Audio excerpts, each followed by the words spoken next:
Bien-aimés, nous vous saluons dans la paix de notre Seigneur Jésus-Christ, qui permet que nous puissions parler de la dispensation dans cette époque.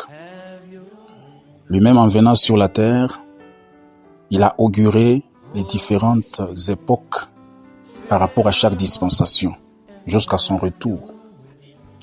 Parce qu'avant sa venue sur la terre, le monde n'était pas concerné. Il n'y avait que Israël qui était concerné par les choses de Dieu. Et quand le Seigneur arrive sur la terre, il ouvre cette dispensation-là. Mais ce sont des époques qui étaient à l'avance annoncées par les prophètes. Voilà pourquoi Jésus dit, quand il vient accomplir ce qui a été dit dans la loi et dans les prophètes. Et Pierre continue à dire, c'est le verset phare qui nous porte dans ses enseignements, 1 Pierre chapitre 1 verset 10, les prophètes qui ont prophétisé touchant la grâce qui vous était réservée, ont fait de ces saluts l'objet de leur investigation et de leur recherche, cherchant à sonder le temps et les époques marquées par l'Esprit de Christ qui était en eux et qui attestait d'avance les souffrances de Christ et la gloire dont elles se seraient suivies. Il leur fut révélé que ce n'était pas pour eux-mêmes, mais c'était pour vous qu'ils étaient les dispensateurs de ces choses que vous ont annoncées maintenant ceux qui vous ont prêché l'évangile par le Saint-Esprit envoyé du ciel, dans lequel les anges désirent jeter le regard. Le lien qui est fait entre les prophètes et le salut qui avait été annoncé, c'est la prédication de l'évangile. Mais ici, ceux qui prêchent l'évangile, ce sont les prophètes. Ce sont les apôtres. Ce ne sont plus les prophètes.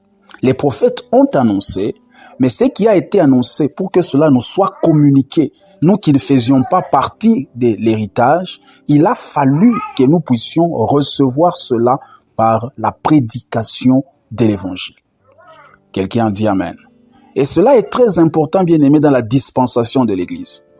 Nous avons dit avec vous, quand vous lisez en 1 Corinthiens, la Bible dit l'Église a été établie. Le Seigneur a établi dans l'Église, premièrement, les apôtres, deuxièmement, les prophètes, et troisièmement, les docteurs. Il continue à dire, quand il parle aux Éphésiens, il leur dit, vous avez été édifiés sous le fondement des apôtres et des prophètes. Pourquoi les apôtres sont mis en avance?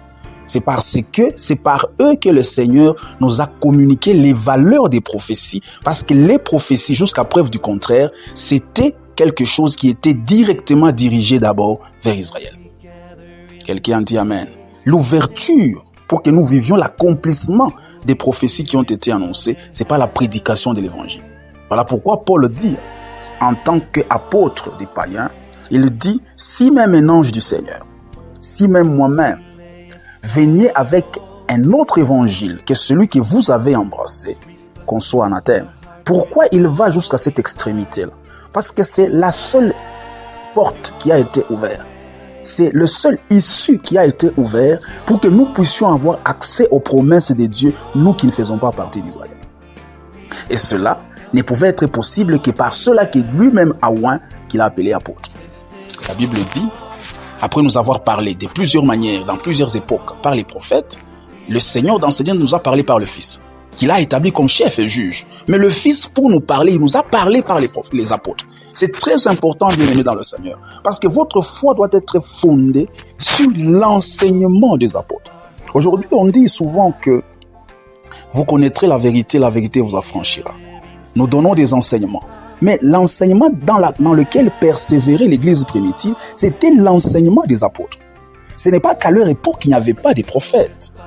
Quand Paul et Barnabas sont consacrés au Seigneur, la Bible dit qu'il y avait des prophètes dans cette Église, il y avait des docteurs. Mais l'enseignement d'abord pour ouvrir, c'est l'enseignement des apôtres. Parce que ce sont les apôtres qui font le relais avec ce que les prophètes ont été pour Israël. Les apôtres le deviennent pour l'Église. Mais il faudra que les apôtres donnent l'enseignement. C'est pourquoi ta foi en tant que chrétien, tu dois vérifier si dans ta vie chrétienne, tu as déjà entendu parler un apôtre. Il y a des choses. Quelqu'un dit Amen. C'est un combat. Pendant que je te parle, quand tu commences à regarder autour de toi, tu n'as pas connu beaucoup d'apôtres. Cela est fait à dessein par l'ennemi pour empêcher que ta foi ne puisse avoir une valeur solide. Parce que ce que nous appelons ministère, ce que nous appelons vocation, chaque vocation a un rôle spécifique dans la vie d'un chrétien. C'est comme dans le corps humain. Chaque organe a un rôle spécifique. Donc un chrétien doit avoir dans sa vie chrétienne un fondement issu de l'enseignement des apôtres. Parce que la dispensation change. Mais dans chaque dispensation, Dieu élève un apôtre. Et c'est celui qui nous communique l'orientation spirituelle et l'orientation de la compréhension de l'évangile, comment nous devons nous tenir. Vous allez voir, lorsque Dieu travaille avec Pierre, quand Paul vient, on a l'impression que les choses que Paul fait sont différentes de celles que Pierre fait. Or, en réalité, c'était juste une époque qui s'ouvrait et une orientation spirituelle. Quelqu'un a dit Amen. Mais la difficulté que nous avons actuellement, c'est de mettre la main sur un apôtre. Il y a des choses. Quelqu'un a dit Amen.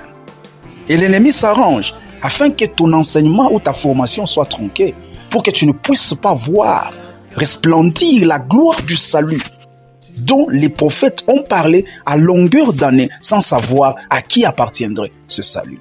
C'est à toi, bien-aimé dans le Seigneur. Mais tu as besoin d'être enseigné et de vérifier si dans ton environnement direct, il y a un ministère d'apôtre.